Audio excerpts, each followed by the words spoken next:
Okay, so Adobe Audition is refusing to record. So I'm using an older version of Audacity that allows me to record from my microphone, and it actually works. But here in this package, I have the Powkiddy X18S.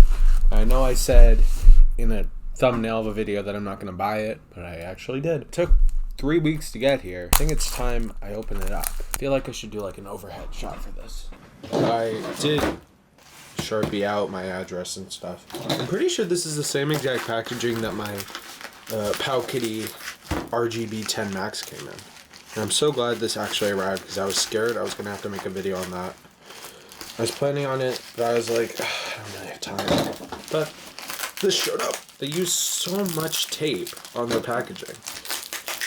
They're so aggressive with it. It has that on it, which is like what you saw on the product listing. I guess it's like the logo of it or whatever. So much packaging. It's heavy. Let's see what's inside. Okay. So in it is the device itself, which we'll get to in a second.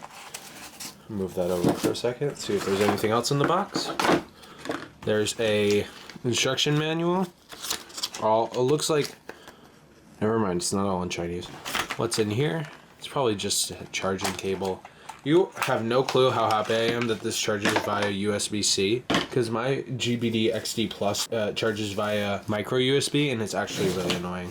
Let's get this thing out. It's such a weird color. Like, this looks like clay, like white clay that you left out for too long. And this is what it looks like. Oh, the screen does not go back very far. I don't like that noise. There's something I can peel off, or are these bubbles in the actual screen? Okay, it's something I can peel off. Because I was like, if those are actual bubbles in the screen, I'm gonna be very annoyed. Ooh. Those buttons don't feel very good. Let me get my GPD XD Plus. This came out in 2018. Here are these side by side. Obviously, the Powkiddy X18 and X18S have taken some inspiration from them, from the GPD. GPD's buttons feel much better. Joysticks, I think, feel better on the GPD, but it's not that bad. Neither of these D-pads feel very good. I think this one feels better. And it doesn't have like L3 and R3 buttons like this one has, which is kind of annoying, but I'm not really going to use those, so it's fine. And let's see if we can power it on. I hate how this doesn't go back very far. Like, why can't you just let it? Oh my gosh, why did it vibrate like that? It's such a weird logo because it's a black logo with black text, but it's on a black screen, so you can't tell. You can barely see it. Like, you can barely see it in the camera. My camera's about to die, so I think I'm gonna have to switch over to my phone for filming this. Okay, so I moved the microphone over closer to me, so it hopefully sounds better than my phone's microphone.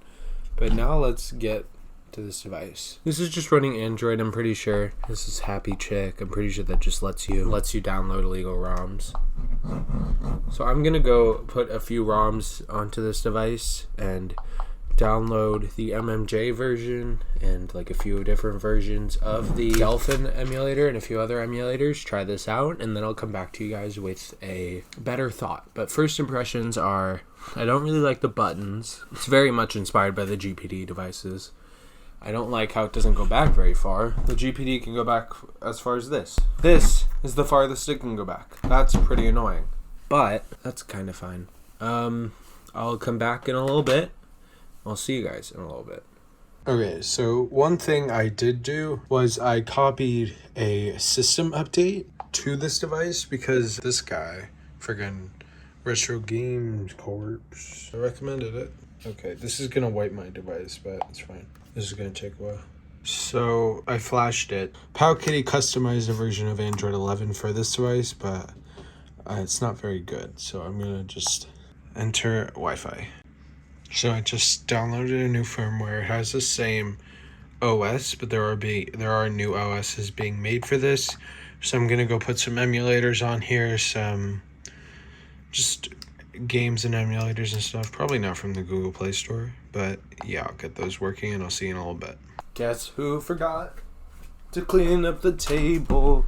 Okay, so I've had the Powkiddy X18S for a few hours now, and I've been playing around with a few of the emulators, and GameCube works surprisingly well. Like, I don't really have to do anything to these emulators, but the GameCube games work well right out of the box. And I haven't actually gotten a chance to test out any Wii games, so I'm going to test out Mario Kart Wii right now. Whoa, it's experiencing some slowdowns.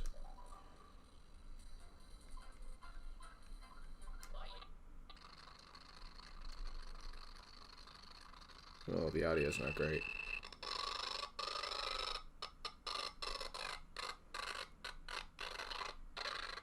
Okay, so I think we know how this is going to run with just stock settings, no like graphical changes. How about the MMJ version? Another thing I don't like is that these triggers travel a bit before it actually hits the button. So it'll like go down like this.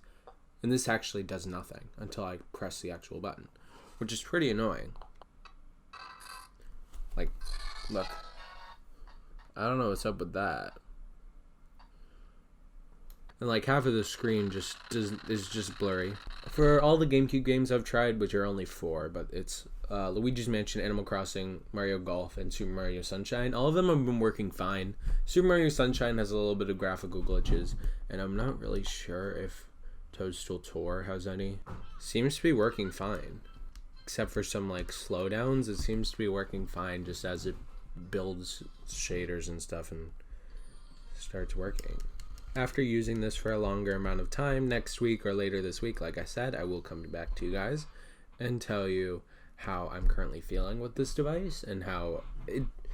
Currently, I do think it's more worth it than the GPD XD Plus, just because the GPD XD Plus never dropped down below $225. So this thing being $170 just obviously makes it more worth it. And it's newer, and it uses USB-C, and it seems like just a better value overall.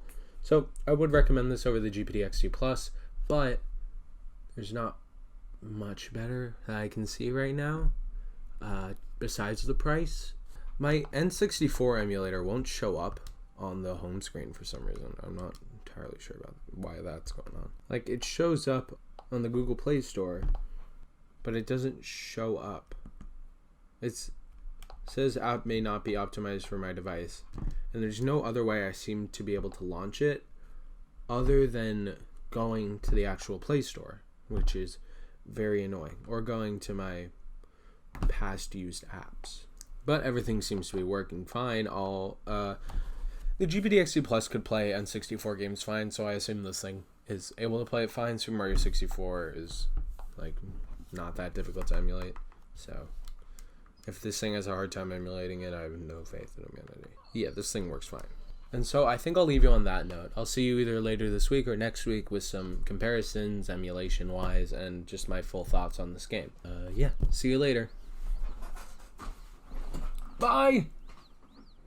It's currently more worth it than the GPD XD Plus. That doesn't mean it's worth it overall, though.